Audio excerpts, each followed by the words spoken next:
Hey everybody, hope you've had a great week.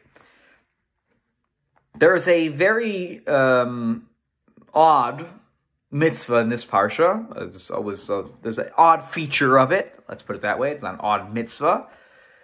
It's a mitzvah that requires a little bit of explanation. What's the underlying message that God is trying to send us? And that mitzvah can be found in the following pasuk: Shor ochesav oez ki yivale v'haya shivat yamim tachat imo.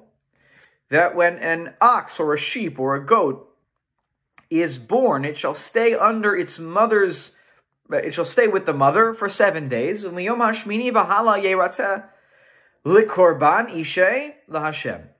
from day 8 and onwards, that can be acceptable and used in the service of God as a korban.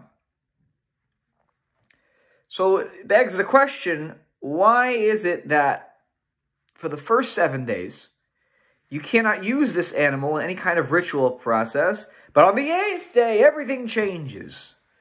And now it's eligible to be used as a korban LaHashem, as a sacrifice to God. So the Midrash tries to deal with this question. And by the way, it sounds like another halacha. You have to wait 7 days, and on the 8th day, you can do something. It sounds like the Brit Milah. On the 8th day, that's when the milah happens. That's when the circumcision can happen. So the Midrash is actually going to note this relationship between this mitzvah, this commandment that you cannot use an animal in its first 7 days of life as part of ritual service, to the mitzvah of Brit Milah. We'll get there in a second, though. Let's read. Commenting on the idea that the animal has to stay with its mother for 7 days. Rabbi Yehoshua d'Sachnin b'Shem Rabbi Levi Omer. Rabbi Yehoshua, of Sichnin, he says in the name of Rabbi Levi. Mashal lamelech shaya nichnas lamedina. We can explain this halacha of waiting 7 days using a parable, a situation, a made-up situation that we can draw forth a lesson. And what is that? That's a situation of the king who enters a certain country, a certain maybe province within his country. V'hotzi karoz v'amar. And the proclamation is sent out, which says, Kol achsanyin sheyesh kan, lo yiru panai ad shiru panei matrona tchila. No stranger, can see the face of the king, can see my face, before they first see the face of my matron. You have to first see my chief of staff in order to then have a meeting with me. You can't just meet with me, the king says. Kach amar kadosh baruch hu liYisrael. So too, God said to the Jewish people, Banai, my sons, my children, lo taviu lefanai korban. Don't bring to me a sacrifice, a korban, an offering, ad sheta'avor alav hashabat, until it passes over one Shabbat. She'ein shiva el below Shabbat. There is no 7-day period without a Shabbat. So by pushing this out to day number 8, we are forcing this animal to go through a Shabbat. And now the Midrash draws a comparison here to a mitzvah we saw a few weeks ago in at the beginning of Parshat last week, 2 weeks ago, at the beginning of Parshat Tazria. The Ein Milah below Shabbat. A baby boy also has to experience Shabbat before there can be a Brit Milah. And this is why, according to this Midrashic tradition, there is a 7-day waiting period, and the ritual part of things, whether it's the Milah or the Korban, can only happen on the 8th day. Amar Rabbi Yitzchak says, Mishpat Adam u Mishpat Behema. The ordinance of human beings is the same basically as that of the law of the animals.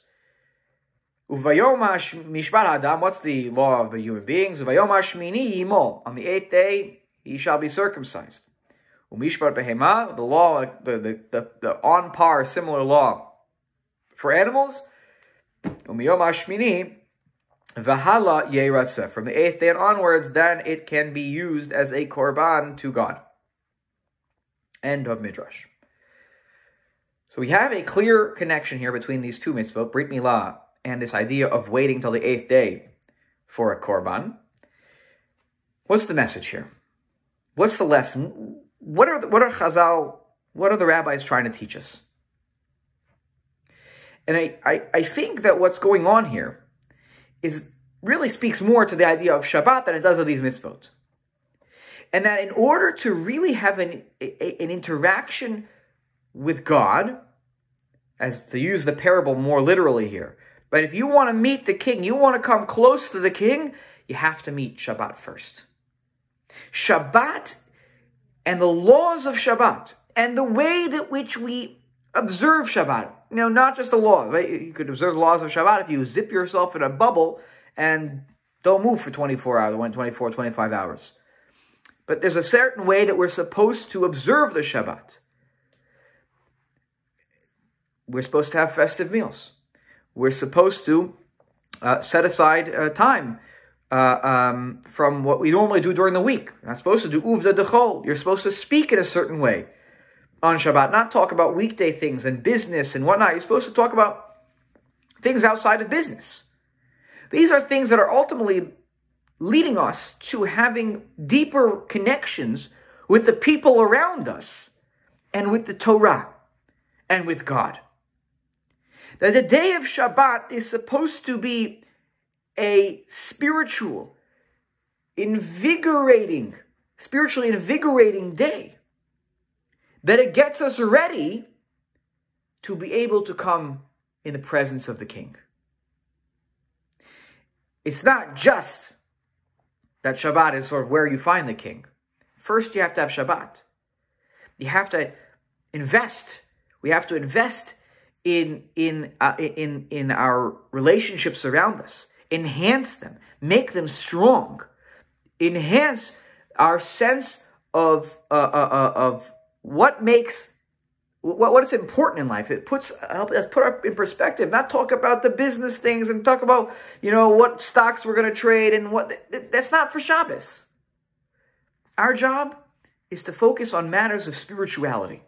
And only then, once we can focus on matters of spirituality and connection to those around us, can we then really come in front of the king. Then we can really do the avoda, do the service in front of God. And this is the message, that the baby, the animal or the human being, has to go through a Shabbat. It has to understand the importance of the Shabbat day in building the relationship with God. And then on Sunday, when Shabbat is over, and then Monday after it, etc., that's when we start to do the avoda out there in the world. When we're in our workplace, when we're at the store, when we're going for a walk, when we're wherever we are that life requires of us to be, then we can really serve God because we've put our priorities in order. Shabbat is about getting our priorities in order. God, spirituality, Torah, family, these are the priorities. And once we acknowledge that on Shabbat, then the rest of the week, we can get to business. Not just taking care of business, literally, but the business of enhancing our relationship with God and doing the work that God is asking us to do in this world. Have a wonderful week. Shabbat Shalom.